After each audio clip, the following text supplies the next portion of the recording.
आपको जो ये पीला एक कार्ड मिला है पर्ची, उसको आप ले जाकर के घर में पढ़िएगा,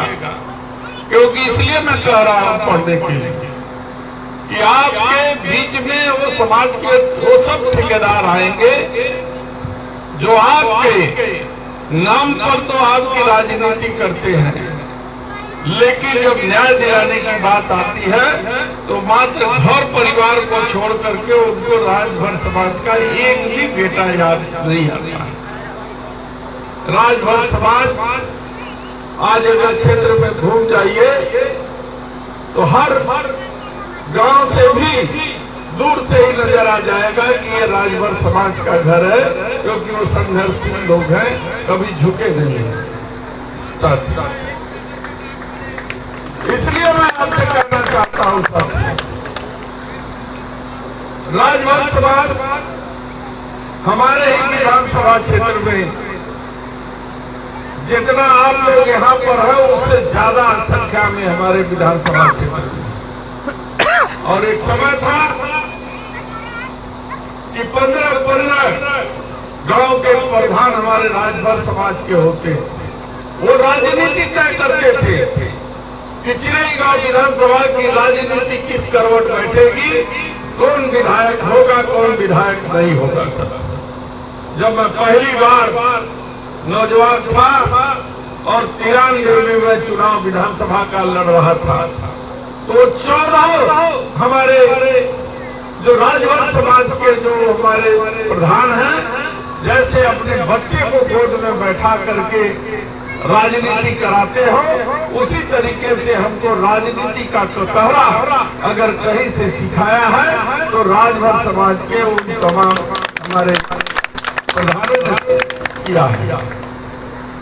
वो बड़े जवान के पक्के थे। अगर कह दिया किसी ने कि नहीं हाँ हम लोग आपके साथ हैं, तो दुनिया की कोई ताकत उनको अपने रास्ते से हटा नहीं सकती। उनकी एक ही मांग थी, न अपने बच्चों के लिए कभी मांगा, न अपने लिए मकान मांगा, न अपने भलाई के लिए कोई चीज मांगा, केवल एक डिमांड थी उनकी कि हमारे समाज का इतिहास नहीं है, हमारे जो राष्ट्रवीर राजा महाराजा सुहेलदेव जी हैं उनकी प्रतिभा पूरे देश में कहीं नहीं है। हम जो है विधायक आपसे यही मांग करते हैं, भरोसा करते हैं कि हम अगर आप जीत करके चिरईगांव से विधायक बनते हैं तो एक ही मांग है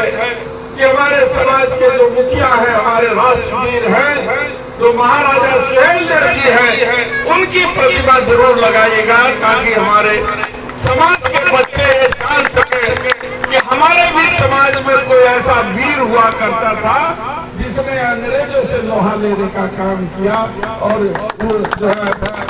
विदेशी ताकतों से जो है लोहा लेने का काम किया था। मैंने उन लोगों ने मुझे जिताया, और जब मैं पहले विधानसभा में गया तो आप लोगों में से बहुत लोग गए होंगे सारनाथ की धरती पर, सारनाथ की अंतरराष्ट्रीय धरती पर, जहां पर पूरी दुनिया के पर्यटक आते हैं। बीच चौराहे पर उनको महाराजा सुहेलदेव जी के नाम से पार्क कराया और 24 फुट ऊंची प्रतिमा का जो है निर्माण करा के उसको कांसे की प्रतिमा से अनावरण कराया था। आपको अपना इतिहास जानना चाहिए। राजभर या हो या कोई समाज हो, यदि समाज के लोगों का इतिहास नहीं रहेगा तो उस समाज का जो है अस्तित्व खत्म हो जाएगा, कोई जानने वाला नहीं होगा। आपको मैं किताब देना चाहता हूँ, एक किताब है, मैं आपको दे दूंगा, सुखराज जी के पास है।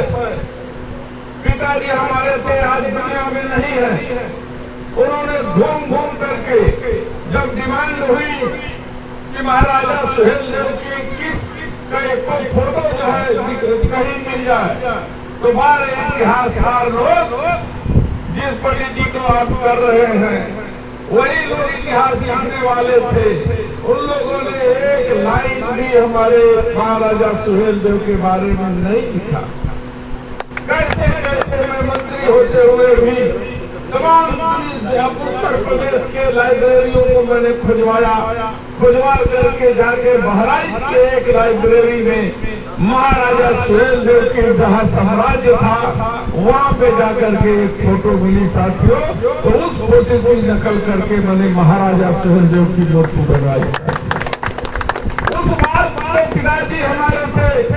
इतना इस बात से दुखी थे, उन्होंने कहा कि जिस समाज का इतिहास इतना गौरवशाली है हम उस समाज के इतिहास को लिखेंगे। और उन्होंने इतिहास का नामक किताब लिखा और उसको पढ़ लेगा आप लोग। महाराज से लेकर के मिर्जापुर तक पूरे पूर्वांचल की जितनी भी जिले हैं कम से कम कई दर्जन ऐसे जो किले हैं जो महाराजा सुहेल देव के अंदर में थे और सब पे राजभर समाज के लोग राजा थे और राज करते थे। बाकी सारे लोग प्रजा थे जो आज अपने को जमींदार कहते हैं चाहे अपने को धनवान कहते हैं, वो सारे लोग उनके प्रजा थे और उनके अंदर में रह करके वो हमारे राजा हुआ करते थे। आज भी उनके कोट ढह गए हैं लेकिन कोट आपकी खुदाई करेंगे, कोट देखेंगे, उस कोट में महाराजा के नाम का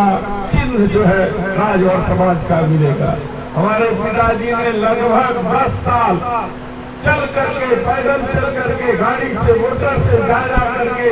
साक्ष्य इकट्ठा किए और इकट्ठा करके इतिहास लौटा नामक किताब लिखे हैं और उस किताब को पढ़ने